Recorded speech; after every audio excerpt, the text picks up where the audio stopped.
Hi, and welcome back to Plan 9 Crunch. I'm Joe Gibson, and today we are highlighting a story about Mothra once more, as Toho has christened 2026 the Year of Mothra. Granted, as I'm recording this, there is no indication that Toho themselves have any plans for Mothra this year, as the only releases this year have been from American companies, but we shall see.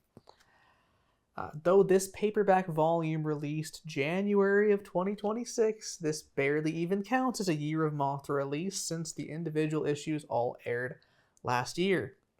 But I guess if Godzilla Minus One can be that franchise's 69th and 70th anniversary film, then so can Mothra Queen of the Monsters be its 64th and 65th.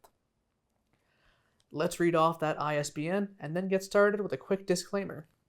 ISBN 13 97887243559.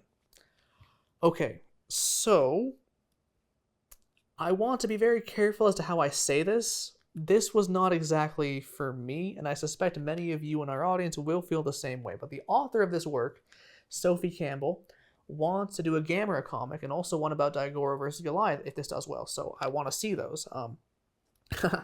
There's also a mixture of good and bad in here that we should talk about. The comic is very strange in a lot of places, but it creates enough leeway to where the discussion we should have is rather nuanced with it. From the start, this is a very goofy screwball story set in a post-apocalypse scenario that we eventually find out is partially our hero's fault. That is a classic misspeak. The tone does not match the stakes presented. However, the cavalier and overly silly nature of the characters involved can be intentional on their parts to offset their poor quality of life, so we shouldn't just criticize it with that.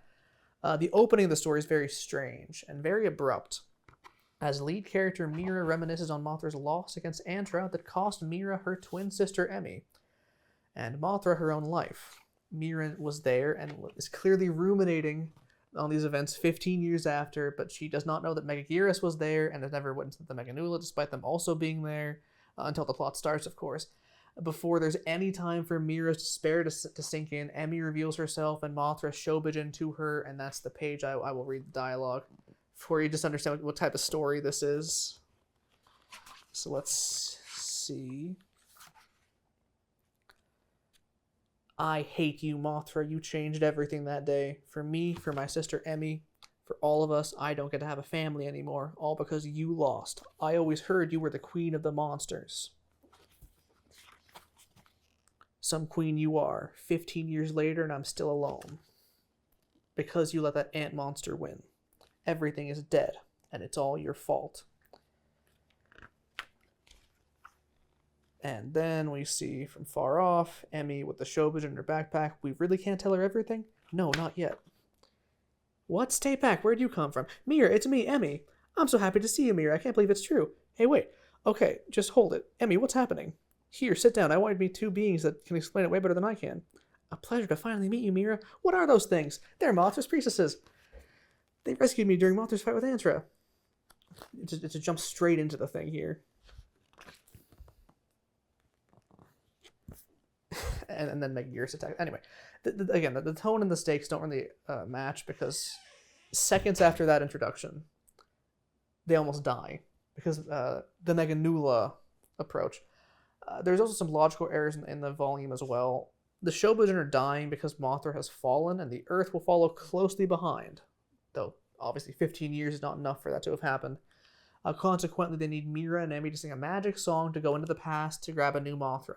In doing so, the Shobijin are aware that these twins will fail, Ash Williams style, and summon Megaguirus and her army of darkness to Mothra's death in the backstory from 15 years ago. So, a valid time loop.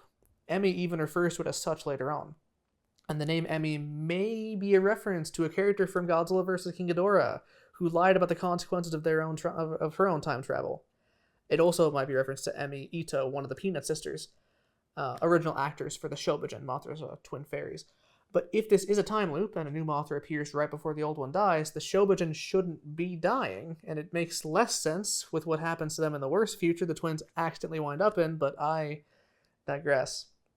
So the comic also introduces Antra. I don't know if you can see, but an earthbound counterpart to Mothra that Megaguirus agitates into killing Mothra for some admittedly rather vague reason. Andra has priestesses like the Shobijin who feel somewhat responsible for Andra's rampage, and upon her death, the handmaidens would also start to die. They confess to our characters that their lack of harmony and unity is what led to Andra's betrayal of Mothra and the Earth. This is important because everything in the story revolves around Mira and Emmy growing in harmony with each other in order to sing the song that saves the day. However, when Mira and Emmy are too scared or frustrated to be in harmony, they get flung off to a far-off fan service future with a panel of Mecha Mothra, the scrapped concept from the 90s films, fighting off Showa King Ghidorah, Des Ghidorah, and Kaiser Ghidorah. The bad future with 3 canonical civilization-ending monsters, and the most highly anticipated mecha that never made it to the big screen, is just here for the impact of Matt Frank's art. It represents nothing in what is happening with the characters. Similarly, once the new Mothra reaches maturity and the twins are more in harmony, Mothra Gemini has to join forces with Antra once more, but these events are divorced from each other. The twins talk to the Shobijin, who talk to the Antra handmaidens, who summon Antra. This flags as rather weird to me, when the duality of Mothra and Antra would make a lot more sense represented through the differences between Mira and Emmy. Emmy, as trained by the Shobijin, has a positive attitude and takes cleanly to their style of dress, operating in a world of fantasy and magic. Mira, left behind to survive on her own, and the corpse of one of Antra's antidrones is literally the more down-to-earth and vicious one. So the story could have had Antra represent Mira's broken cynicism. Think about how much more interesting the opening monologue would become in that context. Instead of, I hate you, Mothra, because you lost and took my sister from me, but now that she's back, I'll have no issue raising you. It would be, I hate you, Mothra, because you lost, so even though it's Antra that did this to me, I respect her strength more than I'll ever respect you. Yeah, done right, that'd be very compelling. There'd be more organic conflict between the sisters in each of the pages, especially if the Antra handmaidens were influencing Mira the same way the Shobijin were Emmy. But I'm getting ahead of myself. This isn't Joe Gibson's Mothra Queen of the Monsters. It is Sophie Campbell and Matt Frank's Mothra Queen of the Monsters. And it is drawing, best as I can tell, from a few influences, Rebirth of Mothra 1, but also Rebirth of Mothra 3, and Godzilla Final Wars. Rebirth of Mothra 3 was the second King Ghidorah film to have confusing time travel, and basically after Mothra Leo fails to beat Grand King Ghidorah in the present, he, Mothra Leo's male, travels back in time to when a much younger form of Ghidorah killed the dinosaurs in order to erase him from the present. Mothra Leo beats Cretaceous King Ghidorah, but his severed tail burrows into the ground to regrow the future specimen. At least that seems to be the intent. The way it comes across in the film is that Grand King Ghidorah, still in the air, wills himself back into existence after the timeline erases him. Rebirth of Mothra 3 is actually a pretty good movie, as is the first Rebirth of Mothra film, but I think you can see which plot points were inherited. In that first film, Mothra dies, so her son takes over. The Godzilla Final Wars influence basically comes down to the idea that Godzilla went across the Earth fighting monsters we hadn't seen since the Showa era in very quick bouts for fan service, while the story was a lot more focused on the Chosen One's magic powers. When Mira and Emmy train their new Mothra, they have her fight Antra, Maguma, Titanosaurus, Anguirus, Gabara, Baragon, Varan, Rodan, Manda, and Antra again. And those fights are finished quicker than it took me to list those off. There is, of course, a final battle against Megaguirus, but I don't want to spoil that. For just $18, you can buy this book and find out more at your leisure. If you are a Mothra fan, I recommend getting this, but then again, if you are a Mothra fan, I think this purchase is best made if you still want more after owning the Rebirth of Mothra trilogy and Jeffrey Engel's new translation of the original Mothra novel that the film was based on. We've done a video on that book that you can follow the links to find. So, okay. I don't think this story makes logical sense, and there's 2 responses I would be remiss not to offer.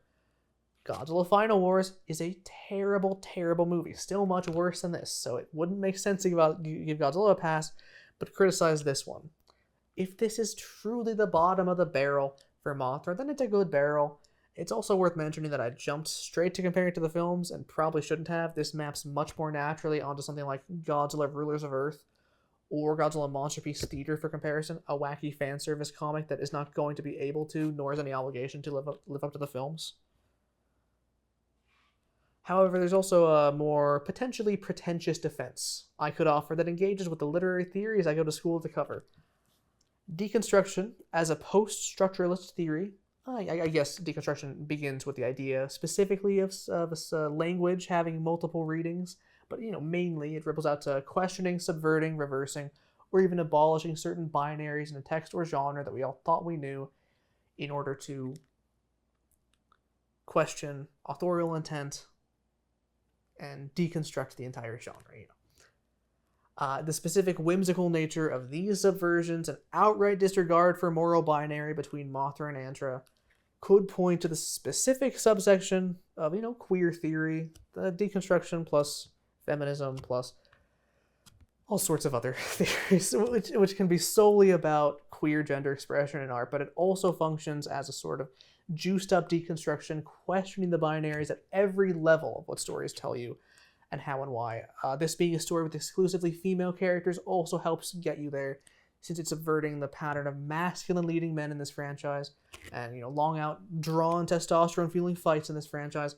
I still do acknowledge that it's a bit of a jump from subversion to deconstruction to specifically queer theory. Still, it is worth considering.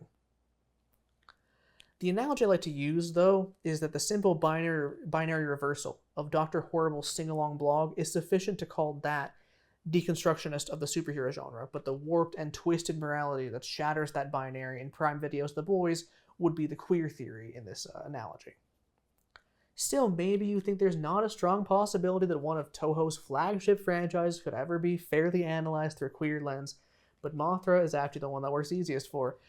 Those of you that don't want to hear this probably have already clicked off the video, but as Jeffrey Engel's new translation of Mothra's original novel proves, the gender expression of Mothra is very complicated. Pretty quickly, we fans all started to refer to her as a she, but in the original novel, there are no pronouns for her except for a few male ones during the middle of her rampage. The mere fact that Mothra's pronoun use was so sparse originally is worthy of analysis, but additionally, the fact that we all questioned her role in that binary to officially appoint her as the premier female kaiju would raise some flags for queer theorists. Also, Engel's commentary after the fact has acknowledged that the transformation of Mothra from larva to imago, marked in his translation with the change from male to female pronouns, makes the story meaningful for those that identify under the queer umbrella. So the real reason that I feel queer theory is even a possibility here to explain the tonal dissonance is because queer theorists continue to examine Mothra, and thus it is as valid to write about as it would be for another story that portrays Rodan as the consequence of oil mining, as was the case in the original movie. At the very least, queer theory crosses over substantially with feminist theory, and this text includes the perception of gender roles that twin girls must end up as patrons for a giant monster, but then also subverts that for the ending, so there is something there. I'm not going to launch into the queer analysis of the story for a few reasons. For one thing, it's not as strong of an objective correlative as I'd like it to be. The connections the twins have to the Shobijin, and the Shobijins have to Antra's handmaidens, even in the Spider-Man Apocalypse, they are all responsible for in some capacity. It doesn't need to be queer, it can just be essentialist feminism. I would have to focus on the monster and plot sides, which feel more ancillary to me in my studies on the subcategory. Mothra Gemini is clearly a gender-swapped reference to Mothra Leo. But that's as far as I can go without some time or more pages of the way these characters act. As I'm recording this, the book is also rather new, so I don't want to spoil every interaction for you. Just consider this a rough introduction / primer for the inevitable queer theory essay I'll do. I'm collecting all the theories. I've done structuralism, feminism, Marxism. I've got one on new criticism in the works. Anyway, whatever meaning you choose to read into Mothra, whatever words I have said to make you inclined to seek out or pass on this comic, we should all be able to celebrate Mothra Year if Toho decides to put anything out there at all for us to look at. Thank you all for watching. Here at Plan 9 Crowns, we try to upload videos thrice a week for you, and if that sounds interesting, make sure to like and subscribe. You can also follow us on our conventional blog where many of my essays go first, and our Facebook page, Plan 9 Crowns Podcast and Blog, usually promotes content from both sources. Thank you all for watching, and that's a wrap.